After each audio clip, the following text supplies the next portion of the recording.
Иногда то, что остается за кадром, оказывается гораздо смешнее и живее самого фильма.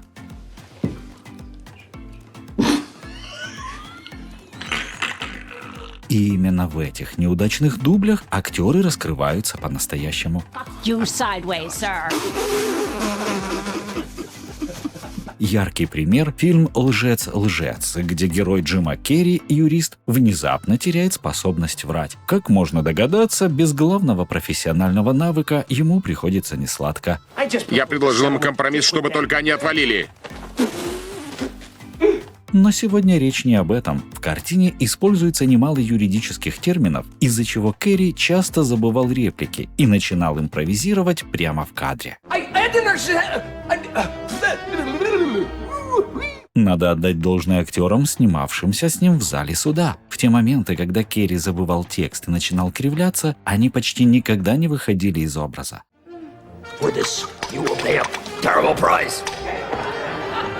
Наблюдать за их сдержанной реакцией в духе «что вообще происходит» – отдельное удовольствие.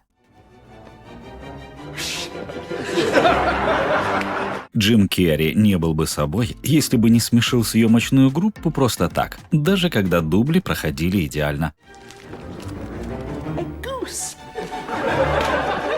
А сцена в лифте – это вообще отдельная история. Керри оказывается в замкнутом пространстве с привлекательной девушкой. И поскольку его герой не может лгать, он осыпает ее чередой сомнительных комплиментов. Жаль, что эти моменты не вошли в финальный монтаж. В большинстве случаев они были куда смешнее сцен из самого фильма и при этом лучше передавали задумку сценаристов. К счастью, создатели собрали все неудачные дубли и включили их в финальные титры в духе фильмов Джеки Чана. Благодаря этому мы, зрители, вообще смогли их увидеть. «Мастер» — один из самых серьезных фильмов в карьере Пола Томаса Андерсона. В нем все построено на внутреннем напряжении и тонкой актерской игре. Но даже в таком проекте не обходится без неожиданных моментов. Во время съемки сцены в лифте, где персонажи находятся в тесном замкнутом пространстве, кто-то из актеров неожиданно не выдержал и пустил газу. Это моментально разрушило атмосферу, актеры рассмеялись и вышли из образа. Дубль был испорчен. Единственный актер, кто не вышел из роли, это Хоакин Феникс. Он продолжил играть, сохраняя полную сосредоточенность, как будто ничего не произошло. Этот эпизод не вошел в финальный монтаж, но остался одним из тех случаев, когда актер настолько погружен в роль, что не реагирует даже на хаос вокруг себя. Именно такое внимание к образу и отличает Хоакина Феникса на фоне многих других актеров. Ты врешь? Нет. Ты лжец? Да. На съемочной площадке «Друзей» смеялись не меньше, чем перед экранами. Настоящими королевами хохота считались Дженнифер Энистон и Лиза Кудроу. Когда дело доходило до сцен с их участием, съемки могли затянуться надолго. Дубль за дублем, потому что обе постоянно срывались на смех.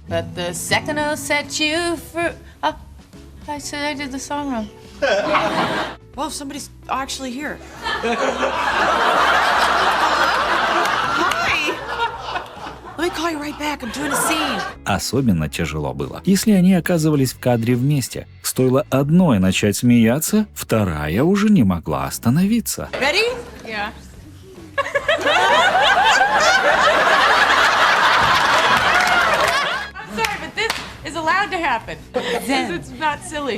Один из самых известных моментов сериала – сцена с диваном, где Росс, отчаянно затаскивая его по лестнице, повторяет с виду простая комедия положений, но за кадром актерам было совсем не до серьезности. Дэвид Швиммер позже признавался, что во время съемок этой сцены он смеялся так сильно, как, пожалуй, никогда в жизни. Удержаться в образе было невозможно, и это именно тот случай, когда за короткой сценой стоит множество неудачных дублей и с трудом сдерживаемый смех всей съемочной группы.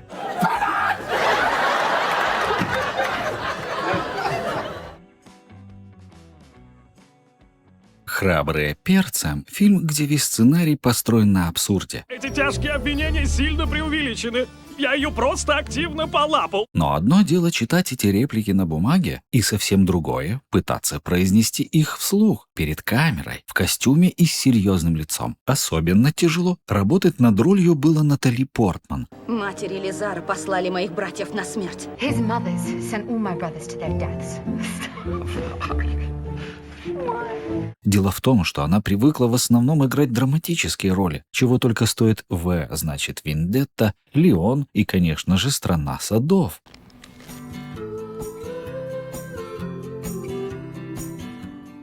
Одна из реплик ее героини звучала настолько нелепо, что едва произнесенная заставляла всех вокруг, включая саму актрису, рыдать от смеха. Эти чувства мне хорошо знакомы. Они пылают в моей норке со дня гибели моих братьев. I know the feeling well. It's been burning in my beaver since the... It's been burning in my beaver.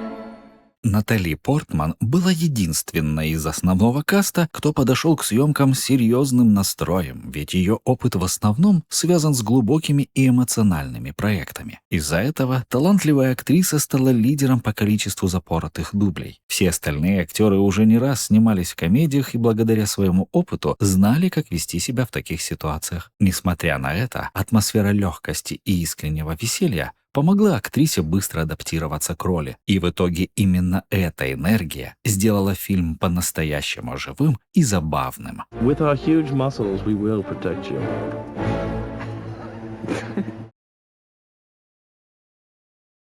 Дэниел Дэй-Льюис — актер, прославившийся своей уникальной способностью оставаться в образе практически всегда, даже когда съемки на паузе и камеры выключены. Его профессионализм и невероятная концентрация вызывают глубокое уважение у коллег и зрителей. Именно поэтому момент на съемках фильма «Нефть», когда он впервые за долгое время не смог сдержать смех и вышел из роли, стал настоящей неожиданностью для всех вокруг. Это был редкий случай, когда строгая сдержанность и абсолютный контроль над эмоциями уступили место искренней и естественной реакции. Мы пытаемся заполучить его землю. Предложили ему $1 миллион, но он не согласился.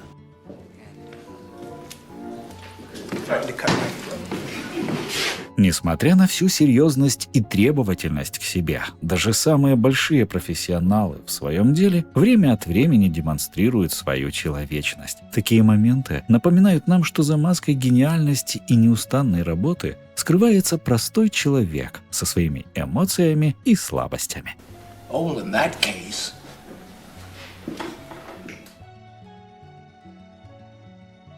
Иногда самый сложный противник на съемках не инопланетянин, а собственный смех. Герой Томми Ли Джонса в фильме практически всегда сохраняет серьезность, но за кадром все было совсем иначе. В сцене, где он допрашивает собаку, мопс был настоящий, и это все усложняло. Он гавкал, мотал головой, смотрел в камеру, и каждый дубль превращался в комедию.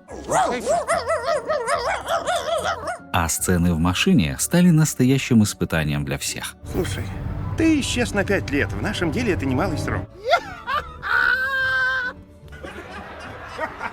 Особенно тот момент, когда внезапно появляется так называемый автопилот. Сцена была настолько абсурдной, что смех охватил всех. И Уилла Смита, и Томми Ли Джонса, и всю съемочную группу. Что, у тебя в детстве не было геймбоя? Что такое геймбой?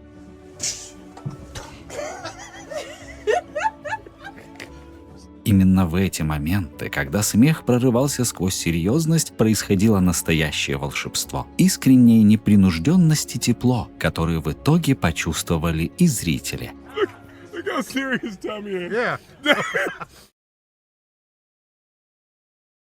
Брэд Питт — харизматичный актер с широким диапазоном, умеющий одинаково убедительно играть как обаятельных героев, так и мрачных, неоднозначных персонажей. Его роли в таких фильмах, как «Бойцовский клуб», «Древо жизни» и «Однажды в Голливуде» демонстрируют способность Питта глубоко вживаться в образ и выбирать проекты, раскрывающие его актерскую многогранность. Роль в «Быстрее пули» не стала исключением. Сам по себе фильм получил хорошие отзывы от зрителей прежде всего за юмор, но за кулисами происходило еще больше смешного. Такую рожу только полить.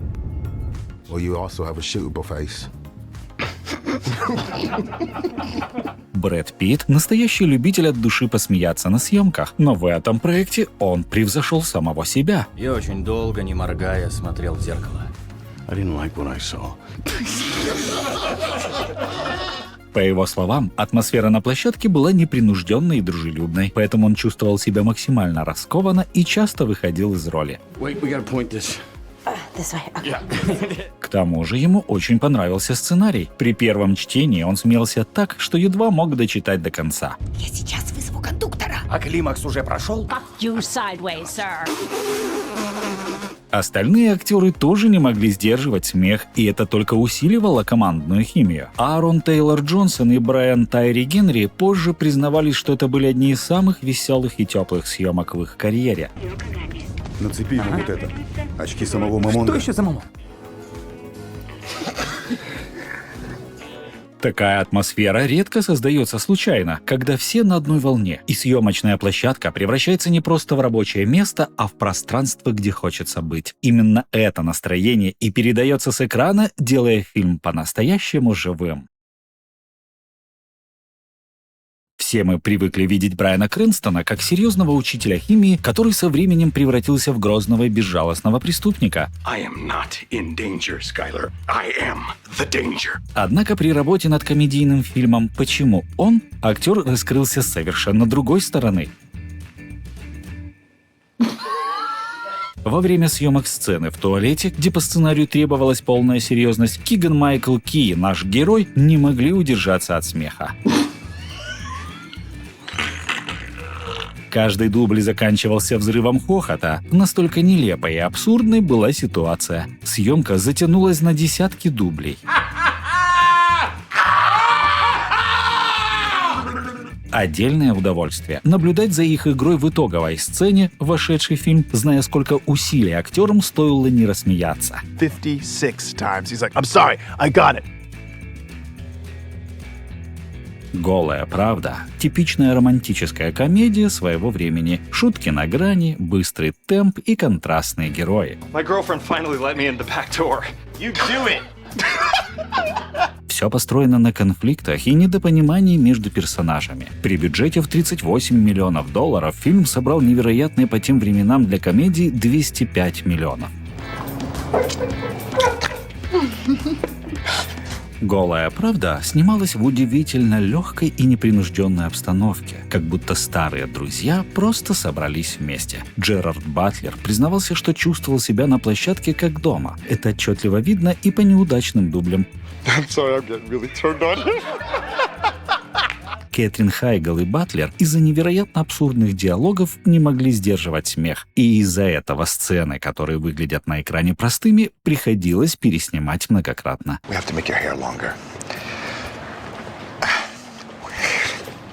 Нужно волосы нарастить. Мужикам охота потрогать что-нибудь и кроме задницы.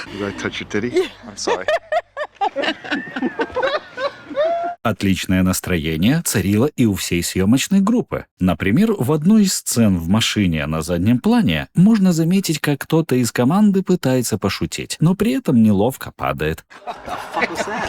К сожалению, эти моменты не вошли в финальную версию, и при просмотре неудачных дублей создается ощущение, что за кадром было куда больше настоящего веселья, чем в самом фильме. В 40-летнем девственнике одна сцена вышла далеко за рамки сценария и превратилась почти в документальную. Момент, когда герой Стива Карелла решает сделать депиляцию груди.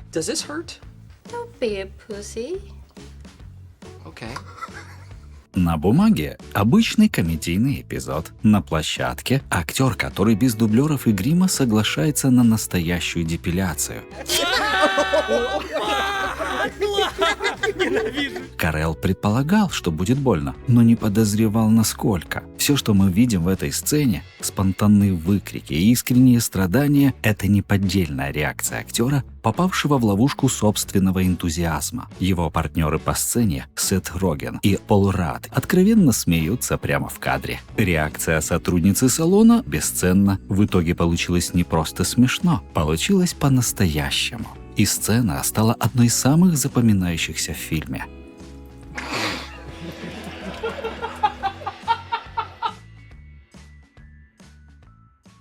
«Умница Уилл Хантинг» — фильм, где драма и человечность переплетаются так тонко, что порой даже не замечаешь, где заканчивается игра и начинается жизнь. Особенно это чувствуется в сценах между героями Мэтта Дэймона и Робина Уильямса. Их диалоги живые, настоящие и не всегда прописаны в сценарии. В эпизоде, где герой Робина Уильямса вспоминает свою жену, вдруг появляется фраза, которую никто не ожидал. Моя жена пукала, когда нервничала. Даже во сне пукала. Мэтт Дэймон не может сдержать смех, но Уильямс не останавливается. Он продолжает импровизировать, на ходу придумывая детали, которые становятся все абсурднее. На съемочной площадке тогда даже не сразу поняли, что это была незапланированная реплика. Уильямс, как всегда, вышел за рамки сценария и добавил абсурдную, но теплую деталь. Получилось нечто большее, чем шутка. Маленькое признание в любви жене и прорыв сквозь защиту его собеседника.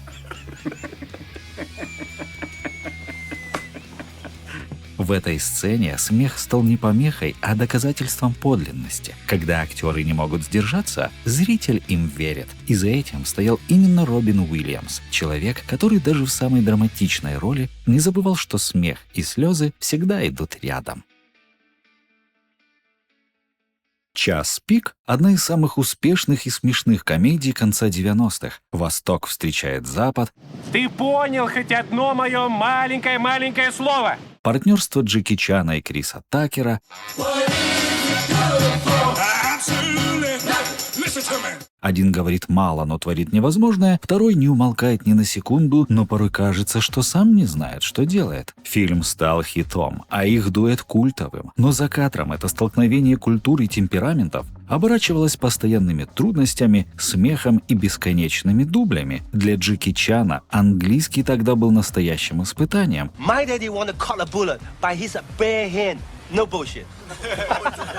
А для Криса Такера наоборот. Его речь была настолько быстрой и хаотичной, что члены съемочной группы не всегда понимали, что он вообще сказал. Ворвешься и скажешь, что из полиции.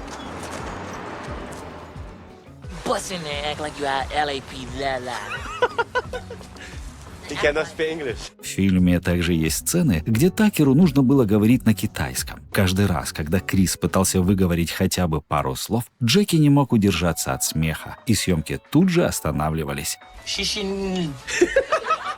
Из-за этого простая сцена могла растянуться на десятки дублей. Джеки путался в словах, Такер забывал реплики, а иногда они оба просто начинали смеяться, даже не успев начать.